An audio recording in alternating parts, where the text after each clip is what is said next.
जय Jagannath. Hello friends, आज ये वीडियो आम +3 फास्ट सेमिस्टर VSC पेपर जोटा आपन कहउछन EVS बा ESDM कहउछन तो सेटार आम यूनिट 2 रो आम सिलेक्शन जेतिक भी अच्छी 1 मार्किया 2 मार्किया और 5 मार्किया क्वेश्चन आम प्रोवाइड करबा। तो सब सिलेक्शन रहइबो। काली एग्जाम रो ए क्वेश्चन आसीबो। जो यूनिवर्सिटी पिला हो आपण जेबे भी एग्जाम थाउ एउतरु सब क्वेश्चन आसीबो। प्रथमे आम MCQ डिस्कशन करबा, तापरे डैश पूरण डिस्कशन करबा, तापरे 2 मार्किया और 5 मार्किया सिलेक्शन क्वेश्चन भी प्रोवाइड करबा। तो क्लास टी बहुत हेल्पफुल हबो। समस्त नियाती भाव शेयर करंतु। और रिसेंट बरहमपुर यूनिवर्सिटी रो एग्जाम अछि तो से मानकर ए क्वेश्चन ही आसीबो। तो यादरु सब क्वेश्चन आसीबो, केही भी स्किप करंतुनी। देखंतु जो सिलेक्शन 2 मार्किया और 5 मार्किया रहइबो सेटा मु हाथ लेखा नोट रो सिलेक्शन क्वेश्चन प्रोवाइड करमी। तो समस्त कोन करबे, टिके हैंड राइटिंग टिके खराब हे पारे, तो समस्त सेटा को पढ़ी नेबे हैला। समस्त एटलीस्ट से क्वेश्चन को समस्त पढ़िबे, सेही थ्रू ही सब क्वेश्चन आसीबो। ता बाहिरु कोनोसी भी क्वेश्चन आसीबोनी हैला। तो एठी 1 मार्किया प्रथमे डिस्कशन करिया। प्रथम प्रश्न अछि, निम्नोक्त मध्यरु केउंटी अक्षय संपद नुहे? कोइलाटा अक्षय संपद नुहे। अश्वमंडल बाह्य स्तर उपर अंशर नाम कौन? तार उपर अंशर नाम होची मूर्तिका। निम्नोक्त मध्यरु केउंटी पारंपरिक शक्ति उत्स?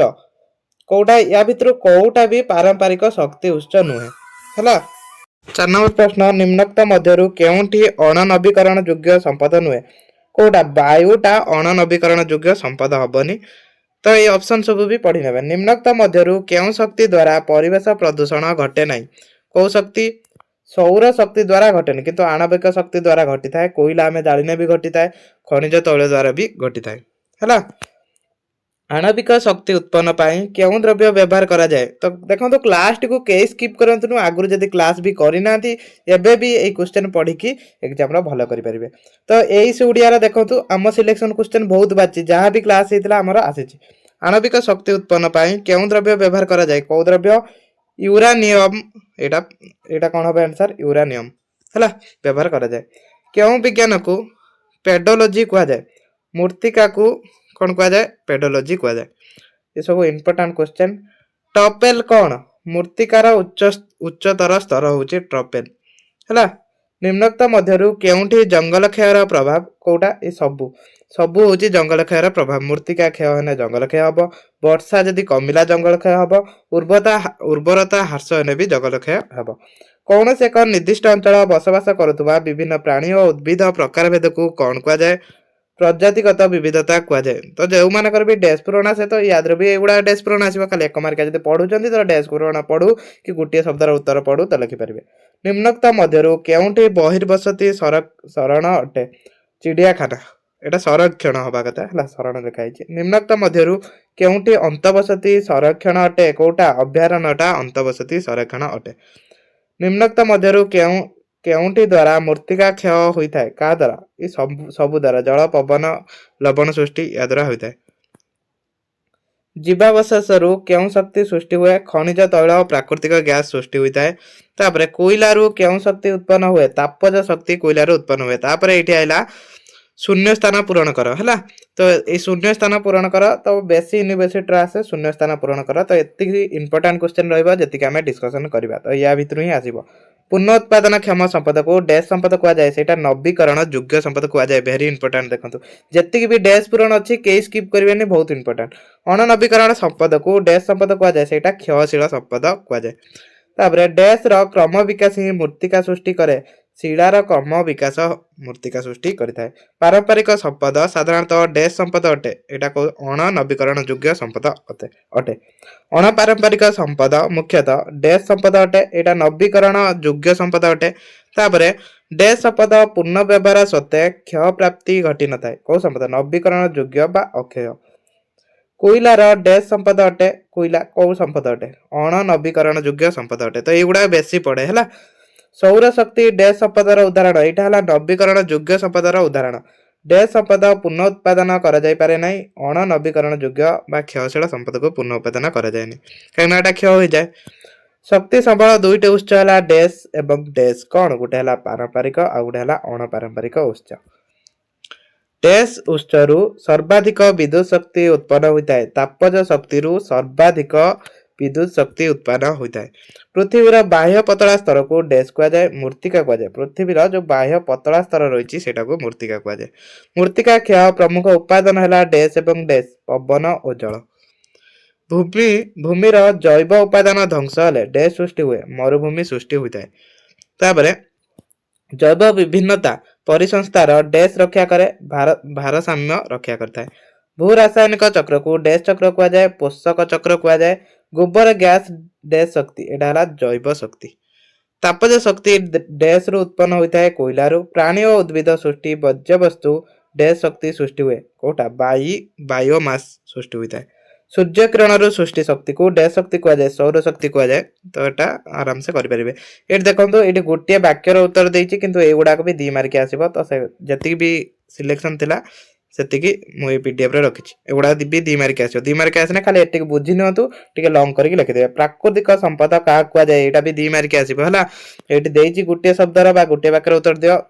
जेहेतु सिलेक्शन जो गुड़ाक अच्छे आम डिस्कसन करदे तो यहाँ आप बुझीजे मैंने अधिक करके लिखिपारे। मनुष्यर आवश्यकता पूरण कर प्रकृतिर मुक्त अवदान को प्राकृतिक संपद कहुए। प्रकृतिर जो संपद आमको मिली से गुड़ाक प्राकृतिक संपद जमीक जंगल गोटे प्राकृतिक संपर्क है। गोटे उदाहरण देदेनी नवीकरण योग्य संपद अर्थ कौन? जो प्राकृतिक संपद को बारंबार व्यवहार करने सत्वे ताहा संपूर्ण क्षय हेउनथिबा बा तार पूर्वावस्था प्राप्त हो पारुथबो ताहाको नवीकरण योग्य संपद कहुए। जोको आम बारंबार व्यवहार करे मध्य सेटा क्षय हेउनथिबो तो सेटा को आम नवीकरण योग्य संपद कहबा। क्षयशील संपद क्या कहुए बा नवीकरण अयोग्य संपद एटा को मध्य कहुए क्षयशील संपद।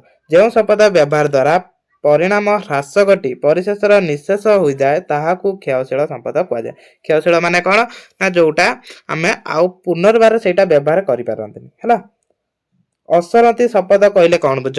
अक्षय बा असरंती संपद जो संपद बारंबार व्यवहार सत्वे ताहा क्षय प्राप्ति घटी न थाए ताहाकू अक्षय बा असरंती संपद कहुए। बारंबार आम व्यवहार करुचंती तार क्षय होनी। जिमिति कि उदाहरण बा जल जल होची कौन? असरंती संपद है। अण वनीकरण योग्य संपद उदाहरण टे दियो। भूमि बा वायु एटा कौन? अण नवीकरण योग्य संपद है। उदाहरण 2 मार्किया पड़ो जेहेतु तो ये उदाहरण मन रखिए है। एक वनीकरण योग्य संपदर उदाहरण दियो। भूमि वायु वनीकरण योग्य है। एक क्षयशील बा अण नवीकरण योग्य संपदर उदाहरण दियो। कोयला पेट्रोलियम।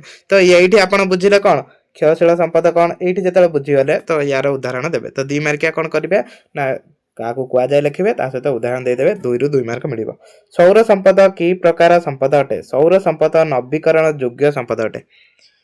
तापर शक्ति संबल पारंपरिक उत्स कौन? सौर शक्ति आउ पवन शक्ति हूँ शक्ति संबल पारंपरिक उत्स। जैव विभिन्नतार अर्थ कौन? यहाँ भेरी भेरी इंपोर्टेंट क्वेश्चन।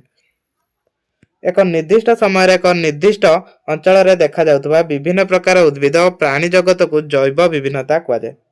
सेटा को जैव विभिन्नता कहुए है। तापर आउ सौर शक्ति उत्स कौन यहाँ आसपे आउगुड़ा पढ़े 2 मार्किया। तो 2 मार्किया युवाक देखो युवाक 2 मार्किया और 5 मार्किया सिलेक्शन रही। तो 2 मार्क अनुसार आंसर अच्छी तो यहाँ भी 5 मार्क ये क्वेश्चन भी सिलेक्शन रही। तो ये देखो क्वेश्चन इंग्लिश आड़िया अच्छी। तो जो मैंने इंग्लिश मीडियम पिला बहुत कम अच्छा किंतु ओडिया मीडियम पिला अधिक अच्छा।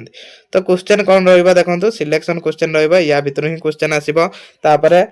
जो आपन को किसी नोट रो किसी सिलेक्शन क्वेश्चन अच्छी सेटा भी मु प्रोवाइड करिम। प्रथमे गाइड रो जहाँ भी अच्छी सिलेक्शन क्वेश्चन याको पढ़ी नियंतु। प्राकृतिक संपद एटा आसपारे 2 मार्किया 5 मार्किया। वनीकरण योग्य संपद तापरे अण नवीकरण योग्य संपद वन्यजंतु संरक्षण एठी एक्सिटू संरक्षण आउ इनसिटू संरक्षण ये 2टा भितर गोटे आसीबो। तो सेटा एटा मु नोट रो प्रोवाइड कर देम। ये क्वेश्चन सौर शक्ति जेतिक भी इंपोर्टेंट रोची एटा गाइड रो हला। या पर मु निजे सिलेक्शन देइथिनि पिलांगो तो से माने नोट बनौथिले कि टिके हैंड राइटिंग टिके खराब अछि तो सेटा चळै देबे हला।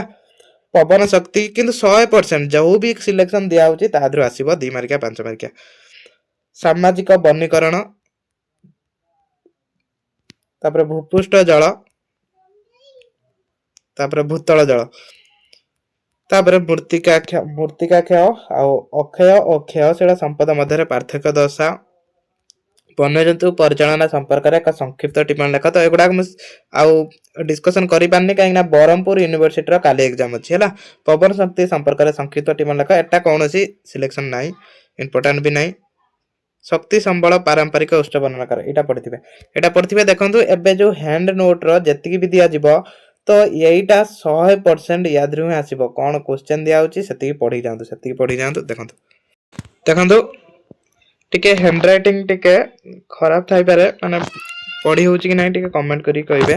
तो एटा टिके एडजस्ट कर देबे हला काहे ना एटा मु निजे नोट बनै नै मु जदी बनै थांदी तो एटा कोन टाइपिंग करी बनै दी थां। तो मु एटा बनै नै पिलां को मागी के आनिची किंतु सिलेक्शन देइथिनी तो सेही सिलेक्शन क्वेश्चन नु आसीबो। तो 100% एउठू आसीबो सब क्वेश्चन हला। प्रथम रहिची x2 संरक्षण एटा इंग्लिश उडिया क्वेश्चन देखिबे काहे ना सुस्थान रे संरक्षण एमिति उडिया रे भी देई दे पारे एटा देखो एटा स्क्रीनशॉट नै कि पढि नेबे हला। x2 संरक्षण कोन तापरे चिड़ियाखाना x2 in-situ संरक्षण पड़िबो तापरे चिड़ियाखाना एउडा सब आसीओ 2 मार्किया और 5 मार्किया तापरे एट देखंतु अछि in-situ संरक्षण x2 संरक्षण in-situ संरक्षण टिके इंग्लिश क्वेश्चन ऊपर ध्यान दउथबे। तापरे व्याघ्र प्रकल्प टाइगर प्रोजेक्ट सेटा कोन तापरे रेड टाटा बुक कोन सब इंपोर्टेंट क्वेश्चन जति भी अछि। रेड टाटा बुक लुप्त प्राय जाति तो याद रु बेसी क्वेश्चन आसीबो। गाड़ी छडा याद रे भलो क्वेश्चन अछि। तापरे जातीय उद्यान जोटा नेशनल पार्क को होची। तापरे अभयारण्य जो भी क्वेश्चन दिया होची एतिकी पढतो। विलुप्त जाति कोन तापरे असुरक्षित जाति कोन दुर्लभ जाति तो याद रु ही सब प्रश्न आसीबो। अनिर्धारित प्राणी एटा भी पढ़िबे। तापरे एठी 5 मार्किया पई थला से जा भी हो 2 मार्किया 5 मार्किया क्वेश्चन सेम रहइबो हला। खाली आपण आंसर टिके कम बेस करी लिखिए। परिसंस्था संरक्षण कोन स्क्रीनशॉट नै कि पढ़ि पारिबे। अवध परिवेश प्रजनन कोन तो जेति क्वेश्चन दिया होची सेति पढंतु। जैव विविधता हॉटस्पॉट वर्णना कर एटा बारंबार आसे तापरे मनुष्य और वन्य प्राणी विवाद वर्णना कर। एंडेमिक जाति कहले कौन बुझ तापर प्रश्न जीन्य विविधता टिके रहिबे। जीन्य विविधता बुझाओ जीन्य विविधता कौन सेटा लिखिबे। तापर जैव मंडल संरक्षण वर्णना कर जैव मंडल ऊपर पड़े। परिपोषणकारी विकास कौन तो एति रोची इंपोर्टेंट क्वेश्चन हैला। एति थिला इंपोर्टेंट क्वेश्चन या भीतर सब क्वेश्चन आसीबो। तो जदि आपन को ए क्लास टी हेल्पफुल हेची तो निहाती भाबे लाइक कमेंट करंतु। क्लास टी को रखिबा। जय जगन्नाथ।